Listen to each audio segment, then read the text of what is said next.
First age marriage అంటే 21 నుంచి 25 లోపల అస్సలు మ్యారేజ్ సెక్జువల్ లైఫ్ అదే అనుభవించు రాజా అంటారు కదా, అదే లైఫ్ సెక్స్ అనుభవించేది.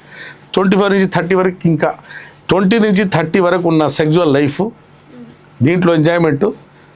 మళ్ళీ 30 నుంచి 40లో ఇంత ఎంజాయ్మెంట్ ఉండదు. 20 నుంచి 30 ఉన్న ఏజ్లో సెక్స్ ఎంజాయ్మెంట్, ఫర్టైల్ ఏజ్ ఇది. అమ్మాయి కూడా ఒకసారి సెక్స్ చేసినప్పుడు ఒకసారి 2 సార్లు గర్వం వచ్చేస్తుంది వాళ్ళకి కూడా.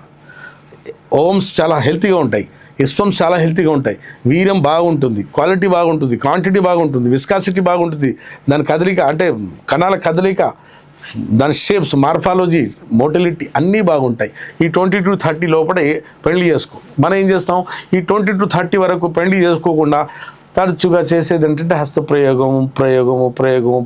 లాస్ట్కి ఏమవుతుంది, రేపు పెళ్ళికి వెళ్ళేలోగా మన అంగంలో గట్టితనం తగ్గింది, సెక్స్ టైమింగ్ తగ్గింది, సామర్థ్యం తగ్గింది, కోరికలు తగ్గిపోయాయి, హార్మోన్స్ తగ్గిపోయాయి, అంగం సైజ్ తగ్గిపోయింది, దొడ్డుగా ఉన్న అంగం సన్నగా అయిపోయింది, పొడుగుగా ఉన్న అంగం చిన్నగా అయిపోయింది, చక్కగా ఉన్న అంగం వంకరైపోయింది. అన్ని నష్టాలు దేనివల్ల వచ్చాయి, హస్త ప్రయోగం వల్ల.